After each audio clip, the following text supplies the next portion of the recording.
toi Globetrotter et bienvenue au festival Partir Autrement, édition 2014. Je reçois Justine et Maëri, un couple de Parisiens qui sont partis, non, qui vont partir, ils sont pas encore partis, ils vont bientôt partir dans une thématique bien précise, le tourisme durable. Ça tombe très bien parce que c'est un peu la thématique du festival. Ils vont surtout nous expliquer, alors je vais passer le micro à Maëri, la thématique et le but, le projet de votre prochain voyage. Bonjour, merci. Opineo, donc c'est le nom du projet. L'objectif, c'est de créer un réseau social qui soit dédié aux professionnels du secteur touristique.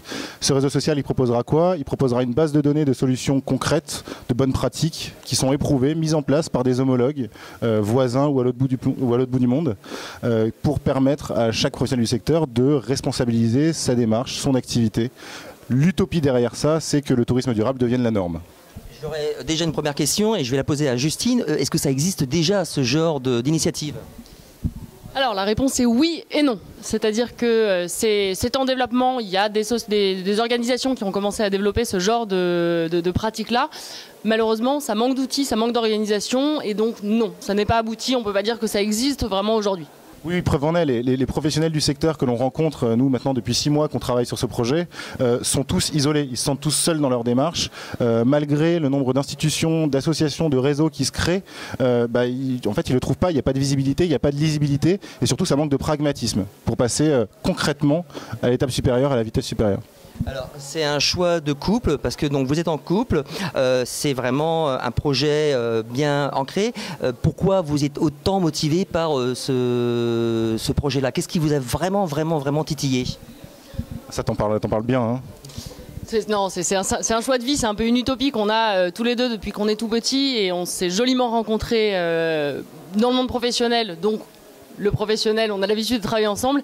Et voilà, depuis qu'on est tout petit, on a cette chose-là d'un monde meilleur, d'un monde où la paix existe, d'un monde où la paix est possible, et d'essayer de nous faire ce qu'on peut, en tout cas, pour arriver à ça. Vous allez bientôt partir faire un tour du monde, plusieurs continents. Combien de temps? Où ça exactement? Vous allez partir avec du matériel audiovisuel, vous allez rencontrer des gens, et vous allez revenir, si possible, avec un documentaire. C'est un petit peu ça? Alors on a effectivement un mode de voyage très particulier. Alors d'abord sur le timing des voyages, on commence par un Tour de France. C'est 2014, à partir du 1er juillet, ça va durer 4 mois et jusqu'au 31 octobre. Après en 2015, on part en Afrique pendant une période de 6 à 9 mois, on ne l'a pas encore calibré, suivront l'Amérique latine, l'Asie et on espère l'Océanie à l'horizon globalement fin 2016 pour tout ça. Le mode de voyage est important puisqu'il est un tantinet différent. Tout le monde connaît le woofing, c'est-à-dire on va dans les fermes bio travailler en échange du gîte et du couvert. On va faire pareil, mais pour le tourisme durable. C'est-à-dire qu'on va de structure engagée en structure engagée. On prête nos compétences pendant 4 jours, 1 semaine, 2 semaines, 3 semaines, en échange du gîte et du couvert, sur des projets de développement, que ce soit mettre en place un système de récupération des eaux de pluie, que ce soit comment est-ce qu'on retape une bergerie pour en faire un éco-gîte 100% autonome énergétiquement parlant, etc. etc. Donc voilà, on l'a appelé le woosting, on remplace Organic Farms par woosting. Après le woofing, le woosting. On remplace Organic Farms par Sustainable Tourism, tourisme durable. I speak English, so fluent. Moi je voulais savoir, donc quand on part justement avec ce style de voyage et d'hébergement, du coup au niveau du budget, c'est beaucoup plus light qu'un budget classique quand on veut à chaque fois aller dans un hôtel, dans une guest house? Oui, oui. C'est beaucoup plus light effectivement parce que du coup hébergement, nourriture c'est 90% payé, enfin offert en tout cas par les structures dans lesquelles on va travailler. Et puis concernant même le mode de transport, alors là c'est pareil encore une fois par goût, par choix de l'aventure humaine, on va voyager en stop.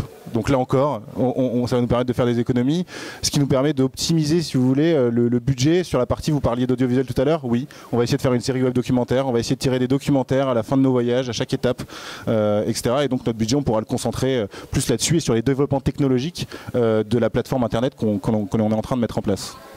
Ma dernière question, ça sera pour Justine. Donc, vous partez dans peu de temps. Quand est-ce qu'on se revoit justement pour faire cette diffusion de ce projet, de cette vidéo? C'est un peu à vous de nous dire, mais très vite. Vous pouvez d'ores et déjà vous nous suivre sur notre site internet, opineo.org. Opineo, donc c'est le nom du projet. Le site internet a déjà vu le jour. Il y aura une version un peu plus améliorée sous peu, mais on se revoit très vite avec grand plaisir.